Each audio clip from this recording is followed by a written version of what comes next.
Yes, आज हम हमारा एक नया चैप्टर पढ़ेंगे, that is comparative development between India, China and Pakistan, या comparative development of India in its neighboring countries. This chapter is very important through the perspective of board examination. It holds a weightage of approximately 10 marks और इसको कराने में हमें 4 to 5 days लगेंगे. ठीक है, आराम आराम से चलाएंगे, ज़्यादा कुछ हार्ड एंड फास्ट नहीं भागना. सबसे पहले हम एक क्वेश्चन समझते हैं कि why only India, China and Pakistan. अभी मैंने समझा था, कौन करेगा इसका आंसर? चलो बताओ. हम सिर्फ इन 3 कंट्रीज़ के बारे में क्यों पढ़ रहे हैं? ऑलमोस्ट ये तीनों कंट्रीज़ का डेवलपमेंट पाथ एक ही टाइम पे स्टार्ट हुआ था, इसीलिए हम सिर्फ इन 3 कंट्रीज़ के बारे में ही पढ़ते हैं.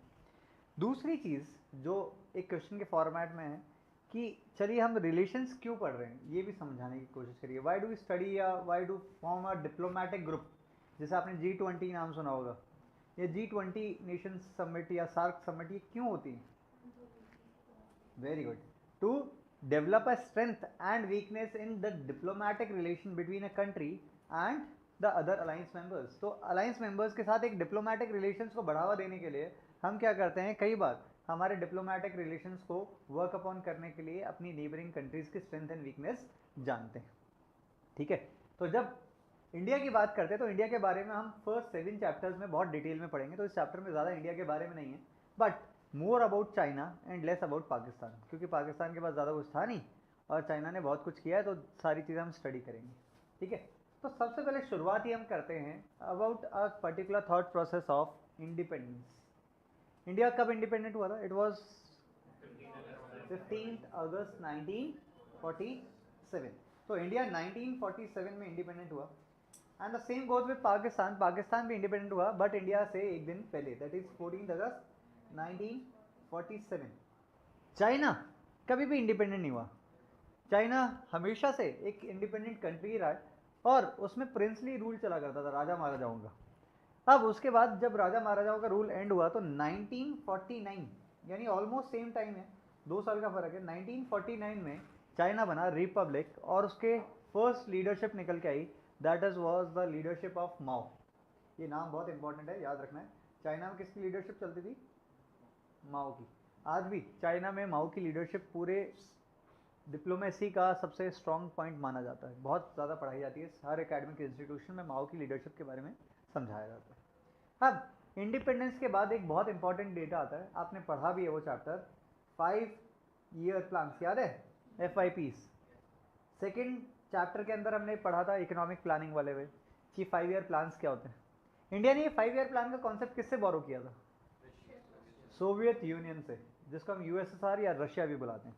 सोवियत यूनियन से हमने ये 5 ईयर प्लान बोरो किया और प्लानिंग कमीशन को एस्टेब्लिश किया 1950 के अंदर, और फर्स्ट 5 ईयर प्लान लॉन्च किया.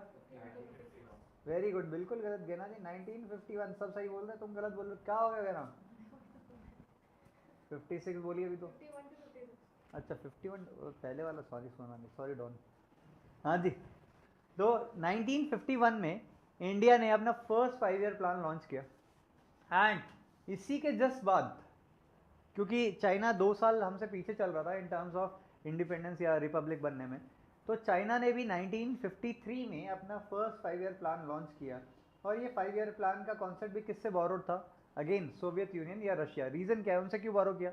ये भी सोशलिस्ट इकोनॉमी है चाइना, और वो भी सोशलिस्ट या फिर कमांड इकोनॉमी कहलाती है, तो दोनों ऑलमोस्ट सेम है, तो रिलेशंस भी उनके बहुत ज़्यादा अच्छे हुआ करते थे. एक और कौन सी है कमांड इकोनॉमी, एग्जाम्पल दो. अरे बहुत फेमस कंट्री, जिनपिंग. देखा, नाम से पहचान जाता तुम. North Korea. ठीक है, तो north Korea is also command economy. ठीक है, क्या हो गया? बताओ बताओ बताओ. जिनपिंग तो चाइना चाइना के प्रेसिडेंट हैं, जिनपिंग लेवन. बट ये क्या है, ज़्यादा होशियार है, इनको ऐसे समझाना पड़ता है टेढ़ा मेढ़ा के.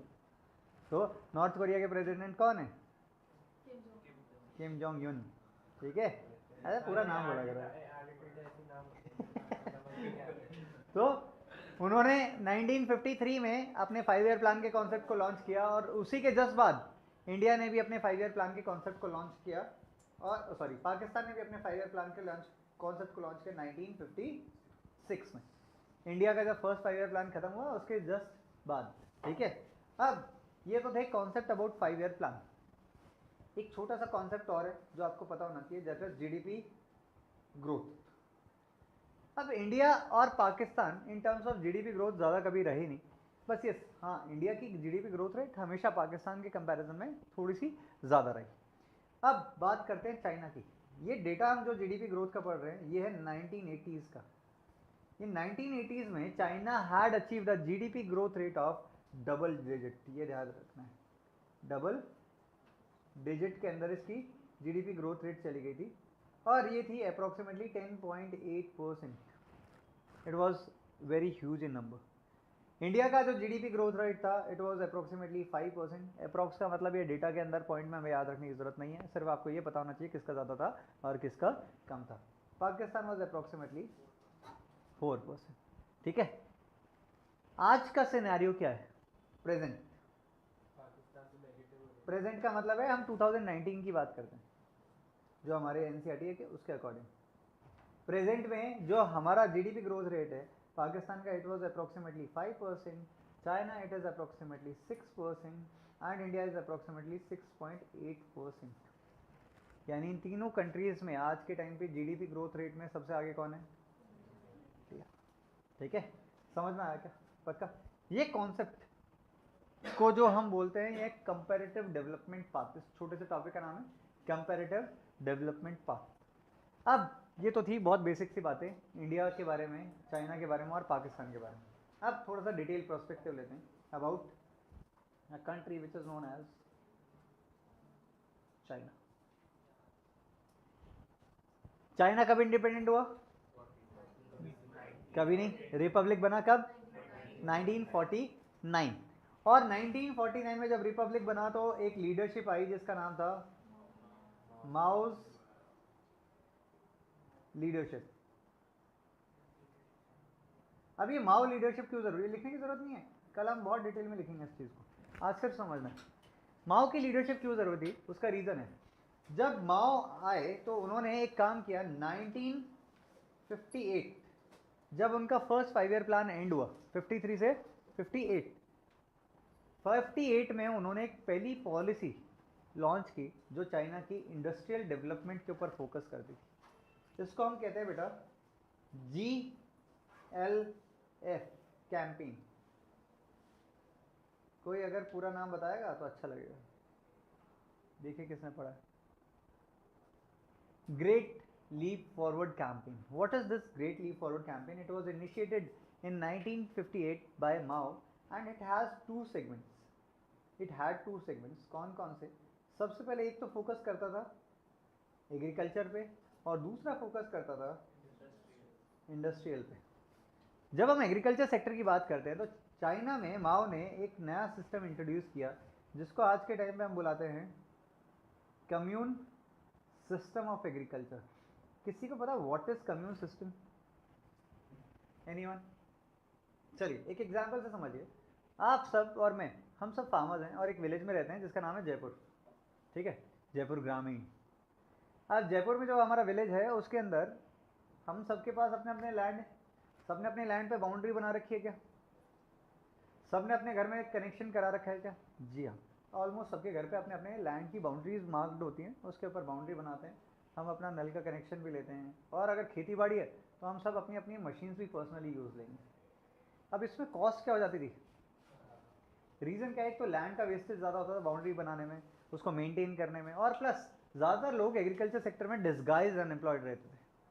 बट थिंक ऑफ दैट, अगर मैं इस पूरे जयपुर को एक कम्यून सिस्टम में डाल दूँ और मैं बोलूँ चलो एक काम करते हैं, पूरे जयपुर में सिर्फ 4 लोग खेती बाड़ी करेंगे और कोई बाउंड्री वगैरह कुछ नहीं होगी और काम वो करेंगे और सब में बराबर बराबर हिस्से में डिवाइड कर देंगे।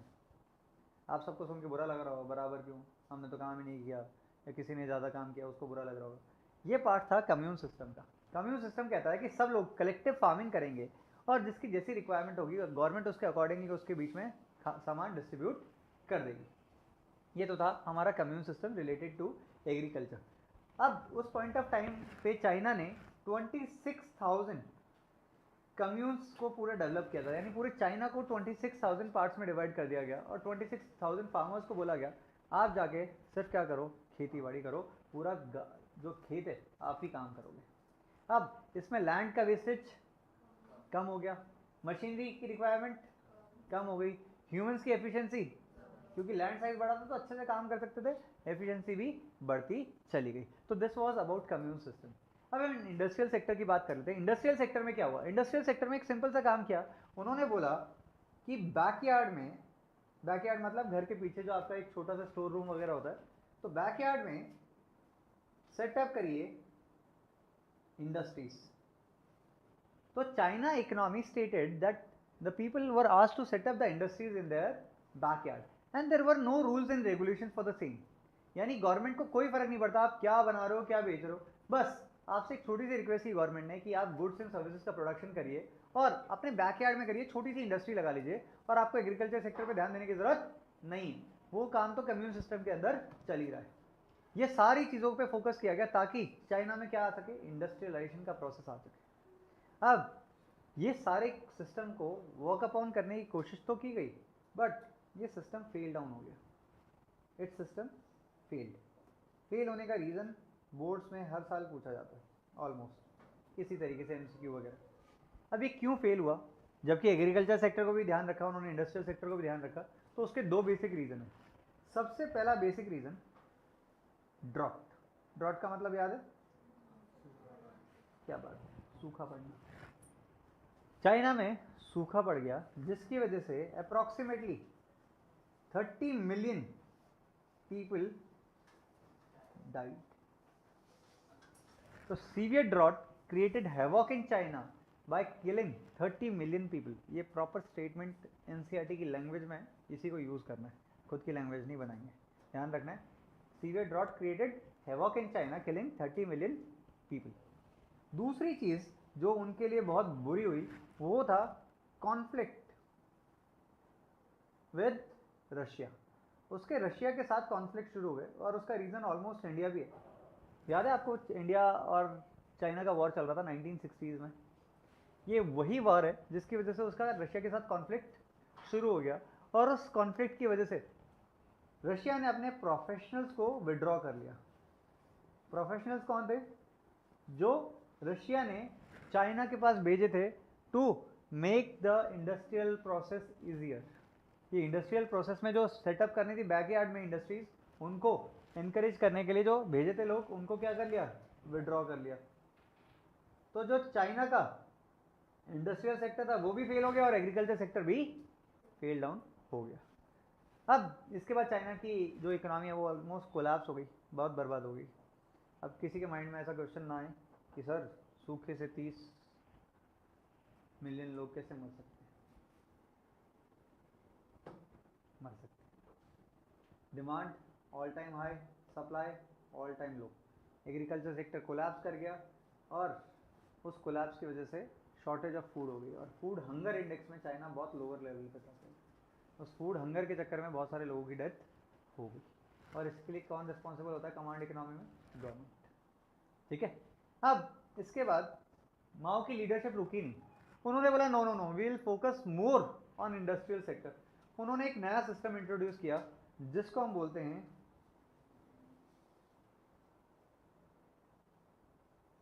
GPCR, great प्लोरोटेरियन cultural revolution.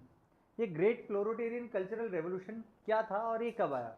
ये आया 1966 में।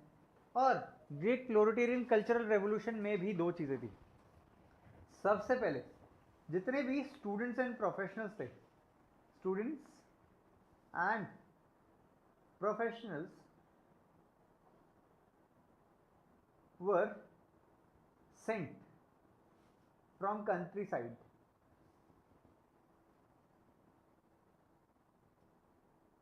to rest of world। ये क्या चीज़ है? देखो समझो, जितने भी स्टूडेंट्स या प्रोफेशनल थे जो काम कर रहे हैं, जो अपनी एजुकेशन को कंप्लीट कर रहे हैं, उन सबको बोला कि आप एक काम करिए, आप पूरी दुनिया में जाइए, रेस्ट ऑफ वर्ल्ड में जाइए और वहाँ से सीखिए और वापस चाइना में आके उस नॉलेज को एक इंडस्ट्रियलाइजेशन प्रोसेस में डेवलप करिए। जो भी इंडस्ट्री के बारे में आप ट्रेनिंग ले रहे हो, जिसके बारे में पढ़ रहे हो, उन सबको सीख के आओ और वापस चाइना में आके अपनी इंडस्ट्रियल डेवलपमेंट को फोकस करो। गवर्नमेंट ने प्लान आउट किया और इस सबका खर्चा कौन दे रही थी? गवर्नमेंट दे रही थी, इसीलिए बाय कंट्री साइड लिखा हुआ है हमने। कौन देगा खर्चा? गवर्नमेंट। अब ये सिस्टम भी थोड़ा सा फेल डाउन हो गया। इसके फेल होने का भी रीज़न था, एक तो गवर्नमेंट के पास फंड्स थे ही नहीं, कहीं से इंडस्ट्रियल सेक्टर में से फंड्स आ ही नहीं रहे थे। दूसरा, गवर्नमेंट ने जिन स्टूडेंट्स या प्रोफेशनल्स को भेजा था वो सारे के सारे गवर्नमेंट कैसे सेलेक्ट करेगी कोई अच्छा है कोई बुरा है? आप सेलेक्ट कर सकते हो? You never know. तो कई बार गवर्नमेंट ने किसी पे इन्वेस्टमेंट किया बट उसके अगेंस्ट में उसको रिटर्न जनरेट नहीं हुआ। तो इस रीज़न से ग्रेट प्रोलेटेरियन कल्चरल रेवोल्यूशन भी क्या हो गया? फेल डाउन हो गया। और ये फेल हुआ तब तक माओ की डेथ हो गई। अब माओ की लीडरशिप खत्म। अब आई एक नई लीडरशिप चाइना में, न्यू लीडरशिप। और न्यू लीडरशिप ने बोला कि भाई हम चाइना की इकोनॉमी को रेवोल्यूशनराइज कर देंगे। और रेवोल्यूशनराइज करने के लिए उन्होंने एक इकोनॉमिक रिफॉर्म्स नाम का टॉपिक हमने पढ़ा था, याद है? कब आए थे इंडिया में इकोनॉमिक रिफॉर्म्स?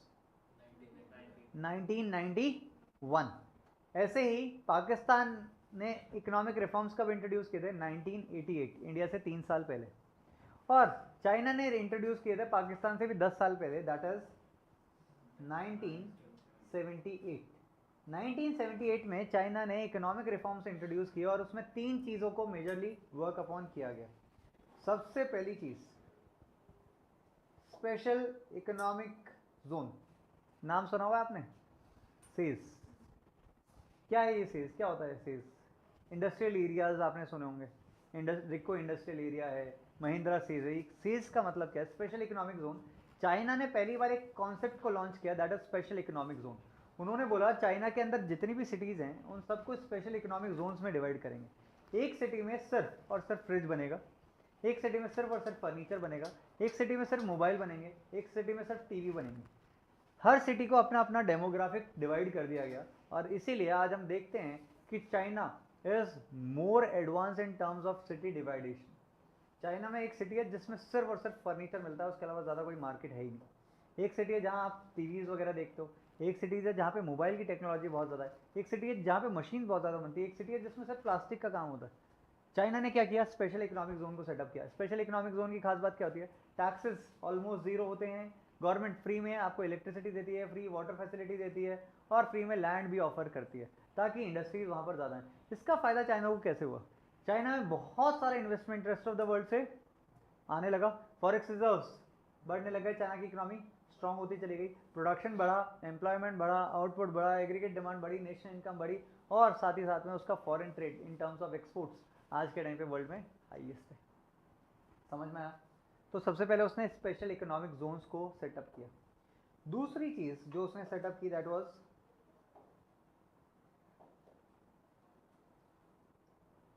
Dual pricing. क्या है ये डुअल प्राइसिंग?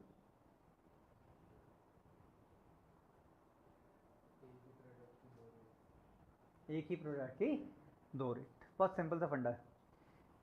इंडिया में एक टर्म आया है एमएसपी, सुना है आपने? क्या था MSP? What is that? Minimum support price. 11th class में आपने एक टॉपिक पढ़ा था, price ceiling. Price ceiling and price floor, याद है? तो प्राइस फ्लोर सेट किया था गवर्नमेंट ने कि इससे कम में आप बेच नहीं सकते, बट अल्टीमेटली होता क्या था? सरप्लस ज़्यादा हो जाता था, उसके चक्कर में प्राइस को कम करके बेचना पड़ता था। तो गवर्नमेंट बोलती थी बट उसकी वजह से क्या होता था? फार्मर को भी नुकसान है, मार्केट को भी नुकसान है। अब इसी चीज़ का सॉल्यूशन था चाइना की गवर्नमेंट के पास। चाइना की गवर्नमेंट ने सिंपल सा वर्क अपॉन किया, डुअल प्राइसिंग।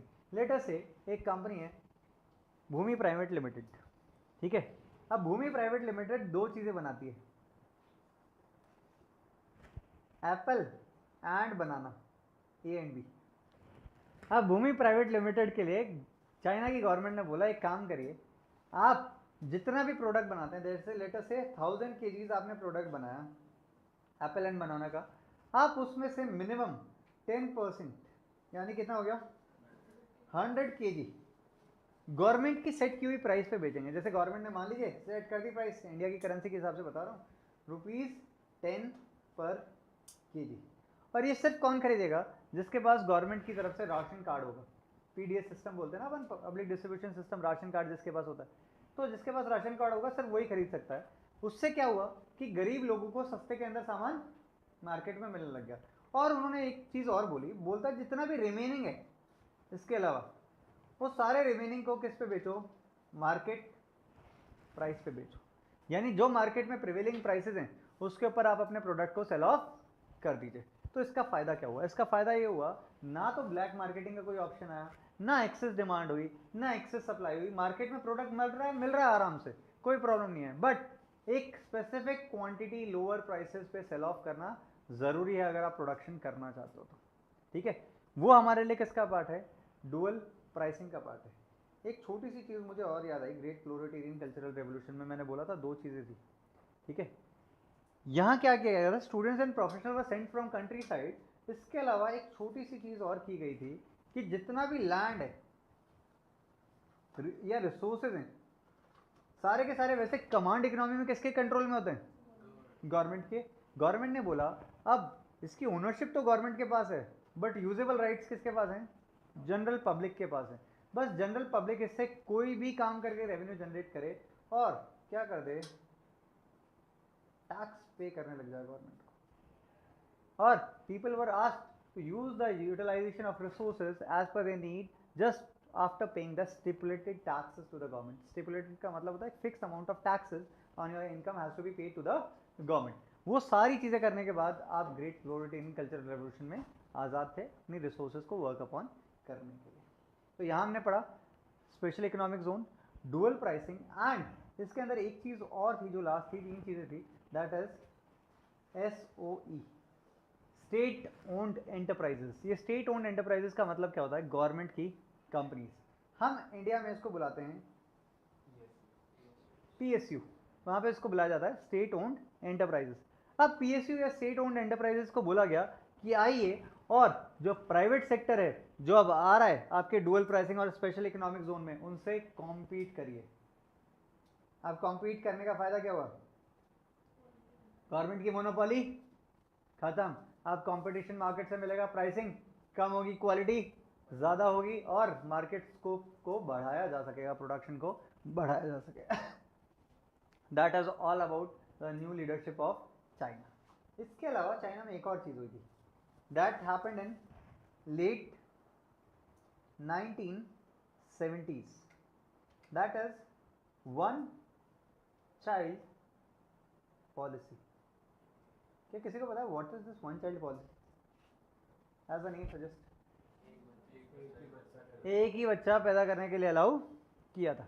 देखिए 1960s में चाइना की पॉपुलेशन वाज इंक्रीजिंग मैसिवली और उस पॉपुलेशन को कंट्रोल करने के लिए चाइनीज गवर्नमेंट ने एक रूल बनाया, that is one child policy. ये लेट 1970s में इंप्लीमेंट किया गया और इसमें एक नॉर्म रखा गया कि कोई भी फैमिली जिसके सिर्फ एक बच्चा होगा वही गवर्नमेंट के सारे बेनिफिट्स का फायदा उठा पाएगा। जैसे गवर्नमेंट ने बोला रिसोर्सेज यूज कर लो, ठीक है, सब्सिडी मिलेगी, गवर्नमेंट जॉब्स मिलेंगे, फ्री में राशन मिलेगा, सब चीज़ें आप सिर्फ तभी यूज कर सकते हो जब आपके घर में, उससे पहले वालों की बात नहीं कर रहे, बाद की 1970s के बाद।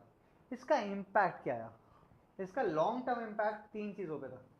सबसे पहला इम्पैक्ट पॉपुलेशन, पॉपुलेशन की ग्रोथ रेट क्या हो गई, बहुत ज़्यादा कम हो गई।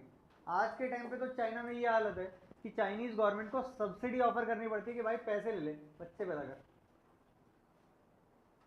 अभी क्यों है वो समझाते हैं आगे के पॉइंट में।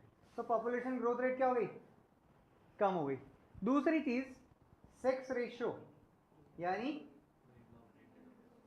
Mail to female ratio biased हो गया। बायस का मतलब क्या है, फीमेल्स का प्रपोर्शन चाइना में क्या हो गया, कम। और इसका रीजन है the preference of male child in countries like India, China and Pakistan. इन तीनों कंट्रीज में मेल चाइल्ड की प्रेफरेंस ऑल टाइम हाई पे थी। सबको चाहिए तो घर में लड़का हो लड़की ना हो, और इस रीजन से सेक्स रेशियो क्या होता चला गया, बायस्ड होता चला गया।